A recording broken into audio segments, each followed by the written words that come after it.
ఉస్మానియా యూనివర్సిటీలో నెలకొన్నటువంటి సమస్యల మీద రాష్ట్ర వ్యాప్తంగా చర్చ జరుగుతున్న సందర్భంలో ఇక్కడ ఉన్నటువంటి చీఫ్ వార్డెన్ ఉస్మానియా యూనివర్సిటీ అధికారులు కావచ్చు ఒక సర్క్యులర్ రిలీజ్ చేసిన క్రమంలో విద్యార్థులకు కాంపిటేటివ్ ఎగ్జామ్స్ ఉన్నాయి, గ్రూప్స్ కానీ టెట్ డిఎస్సి ఉన్న క్రమంలో బీఆర్ఎస్ పార్టీ అధినేత కేసీఆర్ గారు స్పందించడంతోనే బీఆర్ఎస్ పార్టీ విద్యార్థి విభాగం నాయకులుగా మేమంతా కూడా పోరాడి ఈ యొక్క నిర్ణయాన్ని వెనక్కి తీసుకొని దాన్ని విడ్రా చేసుకుని మళ్ళా యూనివర్సిటీలో ఉన్నటువంటి హాస్టళ్లు మెస్లు కంటిన్యూ అయ్యే విధంగా ఆ నిర్ణయం రావడానికి తోడ్పడినటువంటి విద్యార్థి విభాగం నాయకులందరికీ ధన్యవాదాలు తెలియజేసుకుంటూ ఖచ్చితంగా ఇది ముమ్మాటికి బీఆర్ఎస్ పార్టీ యొక్క విజయం. ఉస్మానియా యూనివర్సిటీలో విద్యార్థులే కాకుండా రాష్ట్ర వ్యాప్తంగా ఉన్నటువంటి విద్యార్థులకు, నిరుద్యోగులకు, యువతకు వారి యొక్క ప్రయోజనాల కోసం పోరాడాల్సి వస్తే అది ఖచ్చితంగా కేసీఆర్ గారి నాయకత్వంలో బీఆర్ఎస్ విద్యార్థి విభాగం పనిచేస్తున్నదనేసి తెలియజేస్తూ ఈ సర్కులర్ ఏదైతే ఉన్నదో దాని మీద నడుస్తున్నటువంటి చర్చ క్రమంలో గౌరవ ముఖ్యమంత్రి రేవంత్ రెడ్డి గారు బాధ్యతాయుతమైనటువంటి పదవిలో ఉంటూ వారు ఖచ్చితంగా దాన్ని ఎడిట్ చేసి ఆ లాస్ట్ ఇయర్ ఉన్నటువంటి సర్కులర్ ను ఈసారి రిలీజ్ చేసినటువంటి సర్కులర్ ని ఎడిట్ చేసి దాన్ని ఒక అసత్య ప్రచారాలకి ఈరోజు ప్రచారం చేసుకుంటూ విద్యార్థులను, యువతను కూడా తప్పుదో పట్టిస్తున్నటువంటి దుస్థితి ఈ రాష్ట్రంలో ఉన్నది. ఆ వాటిని ప్రశ్నించినందుకు మా విద్యార్థి నాయకుల మీద కేసులు పెట్టి ఈరోజు జైళ్లకు పంపుతున్నటువంటి దుర్మార్గం ఈ రాష్ట్రంలో నెలకొన్నది. మిస్టర్ రేవంత్ రెడ్డి, ఈ రాష్ట్రంలో ప్రజాపాలన అన్నావు, ప్రజాస్వామ్యం అన్నావు, ప్రజాపాలనలో విద్యార్థుల మీద కేసులు అయితాయా? ప్రశ్నిస్తే కేసులు పెడతారా అనేసి ప్రశ్నిస్తా ఉన్నాం. మరి అంతేకాకుండా గతంలో ఉన్నటువంటి చీఫ్ వార్డెన్, ఇదే చీఫ్ వార్డెన్ గారు లాస్ట్ ఇయర్ ఇచ్చినటువంటి శ్రీనివాస్ గారు ఉన్నారో వారి చేత లాస్ట్ ఇయర్ ఇచ్చినటువంటి సర్కులర్ ఇది. దీన్ని ఎడిట్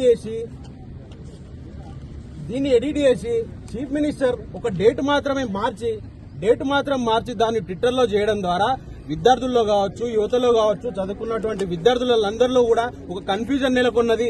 ఈ ప్రభుత్వం చేతగాని ఒక అసమర్థతను ఈ రోజు ఉస్మానియా యూనివర్సిటీ మీద రాజకీయంగా వాడుకుంటున్నదే తప్ప ఉస్మానియా యూనివర్సిటీలో మరి కరెంటు కోత ఎందుకు వచ్చింది, నీటి కొరత ఎందుకు ఏర్పడ్డది అనే దాని మీద చర్చించకుండా నీవు రాజకీయాలు చేసుకుంటా ఈరోజు పార్లమెంటు కాన్స్టిట్యున్సీలు తిరుగుకుంటా ప్రచారం చేయడానికి సమయం ఉన్నది. కానీ ఉస్మానియా యూనివర్సిటీలో ఈ రోజు ఒక ఉస్మానియా యూనివర్సిటీకి ఇంత సమస్య వస్తే రాష్ట్రంలో ఉన్నటువంటి ప్రభుత్వ విద్యా సంస్థల పరిస్థితి ఏంది, ప్రభుత్వ యూనివర్సిటీల పరిస్థితి ఏందనేసి ఈ విధంగా ఆలోచించకుండా ఆ సమస్య ఎందుకు వస్తున్నదనేసి ఆలోచన చేయకుండా కేవలం ఉస్మానియా యూనివర్సిటీ ఈ అంశాన్ని రాజకీయంగా వాడుకోవడం తప్ప నువ్వు ఈ సమస్యలు ఎందుకు వస్తున్నాయనేసి ఒక పరిష్కార మార్గాన్ని నువ్వు ఎందుకు చూపట్లేదు?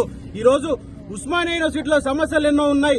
నీకు చిత్తశుద్ది గనక ఉంటే గత 10-12 ఏళ్లుగా ఉస్మానియా యూనివర్సిటీకి ఒక 11 కోట్ల మెస్ బకాయిలు ఉన్నాయి. వాటిని తక్షణమే రిలీజ్ చేసి విద్యార్థులకు ఉచితంగా మెస్ సౌకర్యం కల్పించగలవా? నీకు చిత్తశుద్ది గనక ఉంటే, నీకు బాధ్యత గనక ఉంటే ఉస్మానియా యూనివర్సిటీలో ఉన్నటువంటి డిపార్ట్మెంట్ లో ఏ ఒక్క డిపార్ట్మెంట్ లో కూడా ఈ రోజు కూడా ఒక వైట్ పేపర్ లేదనేసి నీకు తెలుసా? అసలు నీ మానిటరింగ్ ఉన్నదా? ఈ ప్రభుత్వానికి విద్యా వ్యవస్థ మీద అవగాహన లేదు. ఈ ప్రభుత్వంలో విద్యాశాఖకు ఒక రివ్యూ అనేది లేదు. 4-5 నెలలు గడుస్తున్నా కూడా విద్యాశాఖకు నువ్వు ఇచ్చినటువంటి ఏ హామీని అమలుపరిచినావు?